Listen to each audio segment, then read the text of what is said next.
siang para pemirsa sekalian dimanapun Anda berada. Semoga Anda dalam keadaan sehat walafiat. Kembali lagi bersama saya di channel Matahari Gedeya. Pada kesempatan kali ini saya akan mencoba mengclearkan, membahas seputaran program kampus mengajar. Sebelum kita membahas lebih ke dalam, saya mohon dukungan dari Anda sekalian berupa subscribe, like, komen, share, dan jangan lupa tekan tombol lonceng agar video-video bersama saya di channel ini tidak ketinggalan.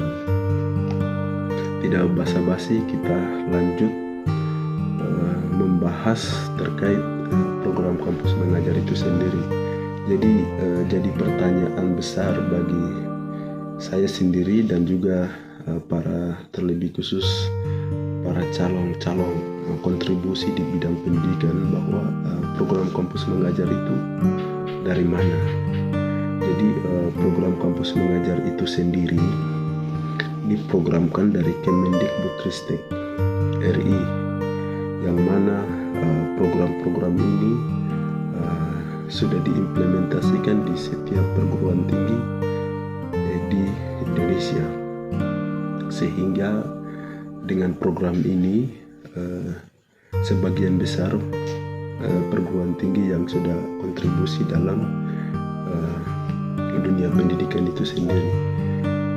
Jadi sejak diluncurkan program MBKM ini di setiap perguruan tinggi, dalam program MBKM ini ada beberapa program, di antaranya program kampus mengajar itu sendiri, program wirausaha merdeka, program pertukaran mahasiswa, program magang, program bersertifikat, dan juga program-program lainnya.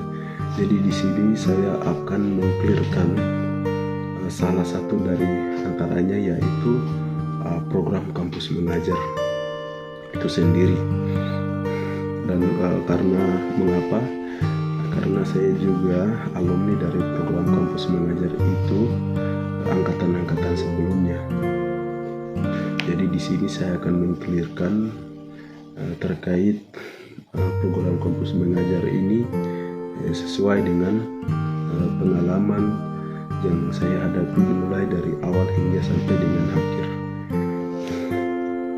Nah, jadi adanya program ini memberikan dampak, memberikan kewawasan kepada setiap mahasiswa yang berkontribusi dalam program ini di dunia pendidikan.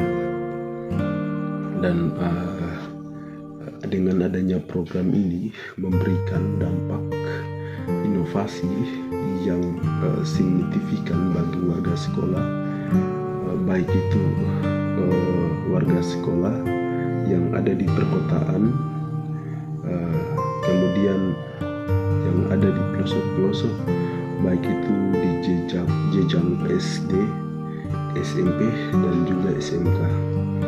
Jadi sebelumnya, video-video sebelumnya dari video akhir mahasiswa program kampus mengajar itu mengaku bahwa ada beberapa sekolah yang mengaku bahwa guru pamong itu sendiri mengatakan dalam konten video itu sendiri bahwa dengan adanya program, dengan adanya kontribusi daripada mahasiswa dari setiap perguruan tinggi yang ada, memberikan dampak inovatif bagi sekolah itu sendiri. Walaupun mahasiswa itu membawa program-program yang difokuskan pada literasi dan numerasi, tetapi di samping literasi dan numerasi itu sendiri memberikan dampak yang luar biasa bagi peserta didik, baik itu KBM dalam kelas, kemudian di luar dari kelas itu sendiri. Kemudian tentu sebelum penerjunan ke tempat penugasan masing-masing, tentu ada hal-hal yang perlu kita persiapkan, mulai dari seperti dokumen yang kita harus persiapkan, kemudian persiapan diri itu sebelum mengikuti program kampus mengajar itu sendiri, dan itu bagian daripada bagaimana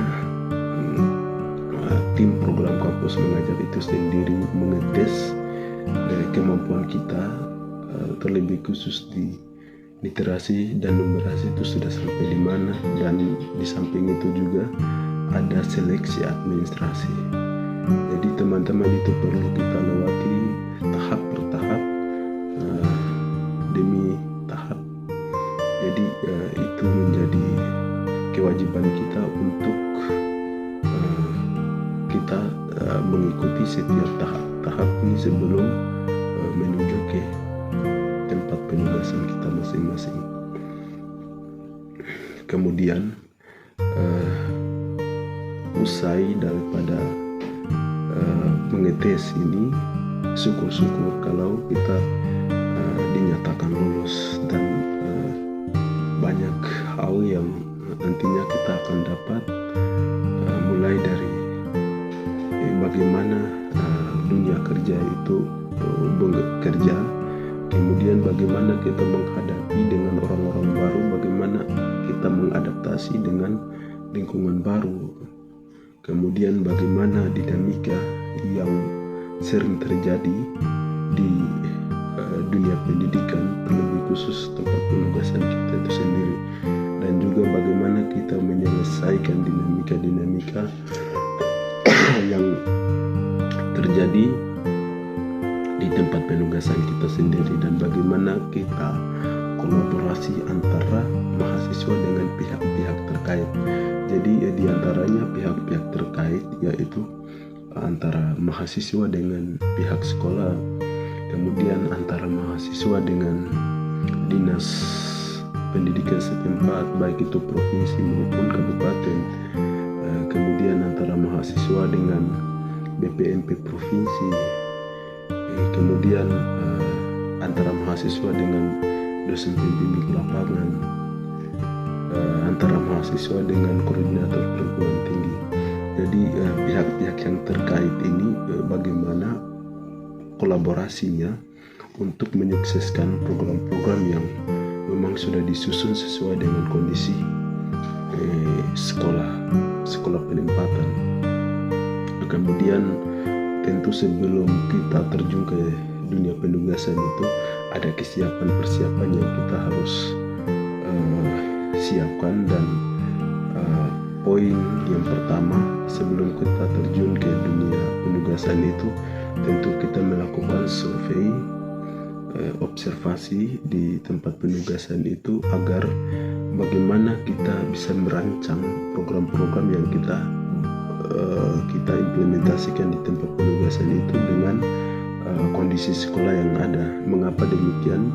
Dikarenakan sesuai kondisi sekolah, agar sekolah penempatan itu, pemimpin sekolah dalam arti pemimpin sekolah, kepala sekolah itu bisa menyetujui, menerima dengan program-program yang kita bawa pada saat penyerahan mahasiswa terhadap pihak sekolah oleh dosen pembimbing lapangan gitu. Kemudian kontribusi daripada kita itu memberikan dampak yang luar biasa, kemudian dampak yang signifikan bagi peserta didik, bagi warga sekolah terlebih khususnya, dan tentu di tempat penugasan itu banyak hal yang kita hadapi, banyak dinamika yang kita hadapi, seperti kurangnya kontribusi dalam pendidikan, artinya masyarakat setempat itu kurangnya kontribusi mereka dalam dunia pendidikan. Kemudian pemerintah setempat itu kurang memperhatikan pendidikan itu sendiri di mana tempat kita bertugas. Kemudian kita akan menghadapi juga pemimpin sekolahnya kurang aktif dalam mengarahkan semua warga sekolah kemudian ada dinamika-dinamika tertentu yang kita harus hadapi dengan semua ini. Walaupun kondisi, walaupun situasinya di sekolah seperti demikian, bagaimana kita sebagai agen perubahan mengkondisikan dengan kondisi seperti demikian, kita tetap berkolaborasi, kita tetap mengkondisikan dan tetap berdiskusi untuk kita tetap menjalankan program-program yang kita bawa. Kemudian akhir daripada ini adalah untuk bagaimana kita mencari solusi bahwa kita juga bisa memecahkan suatu masalah yang terjadi di lapangan. Tujuannya seperti demikian, dan akhir daripada video ini saya mengucapkan bagi teman-teman yang sedang dalam tahapan-tahapan pengetes angkatan-angkatan berikutnya, selamat mempersiapkan diri, selamat mempersiapkan dokumen-dokumen yang perlu disiapkan, karena kesempatan itu datang hanya sekali. Dan bagi mahasiswa yang sudah dinyatakan lulus angkatan berikutnya, selamat berdampak di tempat penugasan, dan setiap kondisi yang ada di sekolah itu menjadi bukan hambatan bagi kita, tetapi kita tetap berdampak mengkondisikan tempat itu. Dan terima kasih, hanya ini yang saya bisa berbagi kepada teman-teman yang ingin kontribusi dalam dunia pendidikan. Semoga tetap berdampak, dan saya mengucapkan selamat atas semua teman-teman yang kontribusi di dunia pendidikan, dan akhir kata selamat malam dan sampai jumpa di video-video berikutnya. Terima kasih, selamat siang.